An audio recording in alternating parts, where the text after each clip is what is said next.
Yes. Video games. I love video games. So many great ones. There's a huge list of them that I'm not gonna list.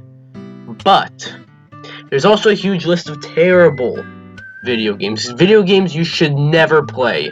Video games that when you play, God forbid, and you feel like the programmers A, didn't know how to make a video game, B, wanted you to feel like shit while playing a video game, or C, all the above. And we're gonna count down 30 of those. Hi guys, this is DPX. Welcome to the top 30 worst games of all time. 30 to 21. Now before we get started, you know what to do. Be sure to like this video, subscribe if you're new, turn on notifications, and leave a comment, and you'll be a loyal subscriber. This was probably the first Famicom game I've created, which... Whenever there is a very successful console out there, there are bound to be shovelware. Whether we're talking about the DS, the PS2, or most recently the Switch, but the biggest offender and the console by far with the most shovelware on it has gotta be the Wii, since it's got a lot on there. There is this one company known as Data Design that published a game known as the Ninja Bread Man. Then a game known as Anubis 2, which, yeah, I don't know what happened to Anubis 1. Then they released a game known as Rock and Roll Adventures. Then a game known as Mythmakers Trixie in Toyland. All of them make this list because they are all literally the same thing with a different skin and title.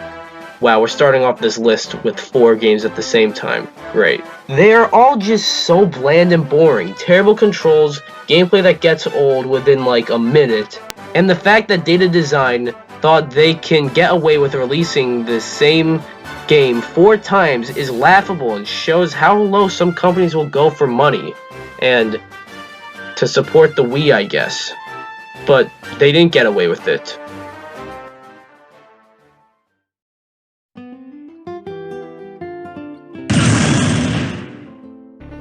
Angel number 29. Oh hey, I get to shit on this game again. I did that not too long ago. Oh boy, how are they allowed to take Bomberman and turn him into this? Why do you turn a cute little robot into a dark and gritty robot?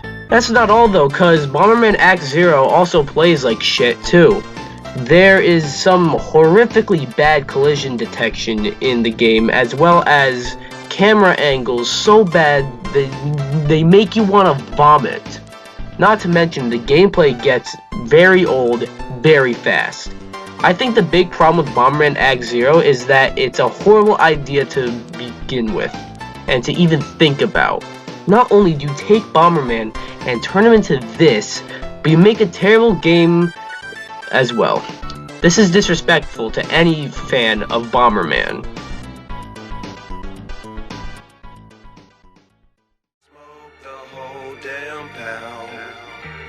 I'ma need another one. Eyes closed, I won't come. You know what movie franchise is really cool? Rambo.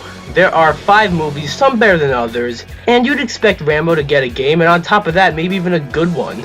Well, there was Rambo on the NES that tied with the first Rambo movie, and that was shit. But in 2014, there was another Rambo video game, and it's bad.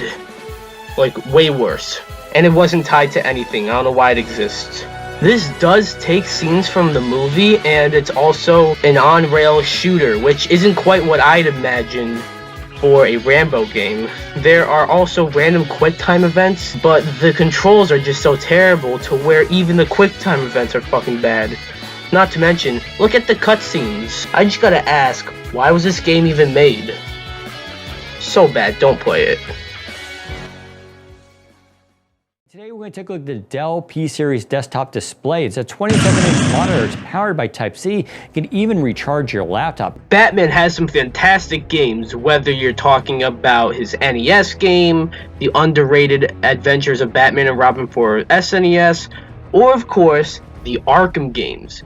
But then there is Batman Dark Tomorrow. This was actually kind of supposed to be Arkham before Arkham, but for whatever reason, it didn't turn out that way. And by for whatever reason, I actually mean for the reasons I'm about to list. Batman Dark Tomorrow contains linear stealth missions that just aren't fun to do due to the terrible controls. There's also a terrible camera and terrible hit detection. Not to mention, it looks and sounds bad, and the Joker in this game, my god is he bad. Look, I want to play this game tomorrow, today, yesterday, or any other day, and neither should you.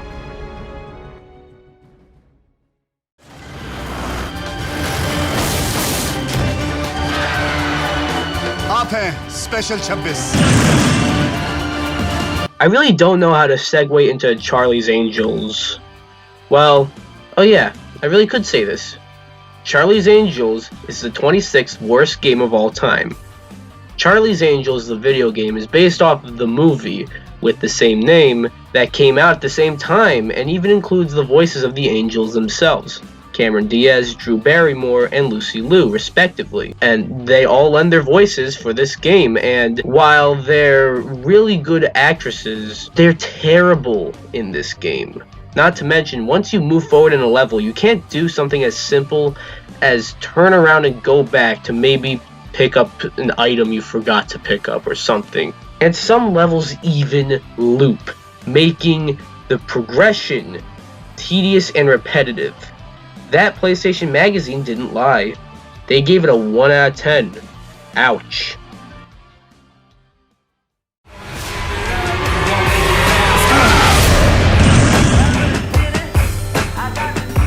The TurboGrafx-16 was a cool console but stood no chance against its competitors, the SNES and the Sega Genesis, for many reasons. But because of that, there weren't too many games on the TurboGrafx-16 that were too terrible. Well, I say that, but then you also take a look at Darkwing Duck. I really don't know how they fucked this one up so bad. We already got a Darkwing Duck game on the NES, which was awesome, and it was like Mega Man. So it's not a bad idea, it's something you can do.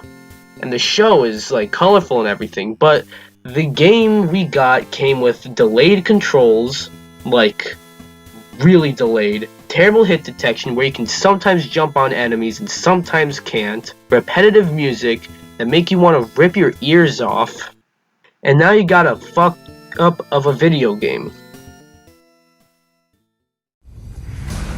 I've got to work quickly, so I'm giving myself just 24 hours. The Guy game. How was this allowed?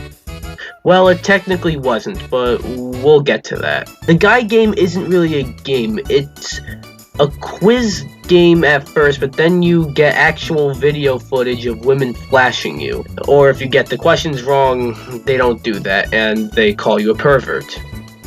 I just told you the whole game. I don't have much to say about this one as it's not much of a video game at all, though it manages to be one of the worst ones of all time. It is worth noting that at the very end of the game, they get a girl that was underage to flash the camera. A lawsuit occurred, and now the Guy game is banned and is illegal porn. So the Guy game is a game that actually exists, but also not really. Anymore. Well, good, that means you don't have to play it.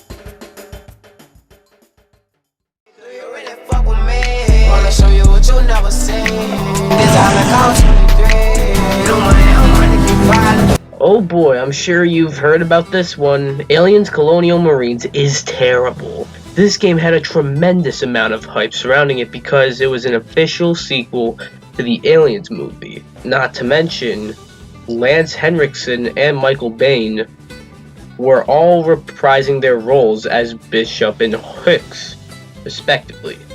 But Aliens Colonial Marines ended up being terrible due to numerous technical problems, including the AI, which, by the way, the AI was shit just because of a simple typo in the game's code. This is just a major stain on the reputation of Gearbox, and I'm not quite sure if they're able to wipe it off. Fucking try and kiss you? No, you're leaning in again! I didn't want to kiss! This is the most uncomfortable fist fight I've ever been in. Similar to the TurboGrafx-16 I mentioned earlier, the Sega Saturn was very short-lived and therefore didn't have as many terrible games on it, but that didn't stop the Crow City of Angels from being put on there. First off, the controls are just terrible, and I don't mean they're terrible when it comes to combat. I mean they're terrible when it comes to fucking walking. However, if the walking controls are a problem, don't even get me started on the combat, as you control so poorly you almost feel like there shouldn't even be any combat sections in the game at all. Throw that in with the terrible camera controls and you have the Crow City of Angels. One of the worst games of all time. I tear down the mall with the bitch. For real. You can't even talk to the bitch. Nah. She fucking with Got you, girl. If your video game company is known for making some of the worst video games of all time, you might want to rethink your profession. Okay, that may be a little harsh and unfair to say since I know the story of this company, but if you watched AVGN and then you saw this video, you should have expected a game from LJN. Which do I choose though? The Uncanny X-Men? Bill and Ted? Well, I pick Back to the Future. I feel this game is broken. It's an auto runner, which it shouldn't be because of how terrible the controls are. You get some random shit thrown at you, and you also fall over random shit too. Not to mention the music is terrible and never stops, and it's not even Back to the Future music. Back to the Future on NES is terrible, and nobody should play it. And the fact that it didn't even make the top 20 is astonishing. But that's the thing. There's still 20 more games to go, so stay tuned for the next coming days where 20 through 11 and 10 through 1 come out. Anyways, hope you enjoyed this video. What do you think? Do you agree with me? The first part of the list so far? Let me know. Be sure to like this video, comment, subscribe, and I'll see you guys in the next time. Bye-bye.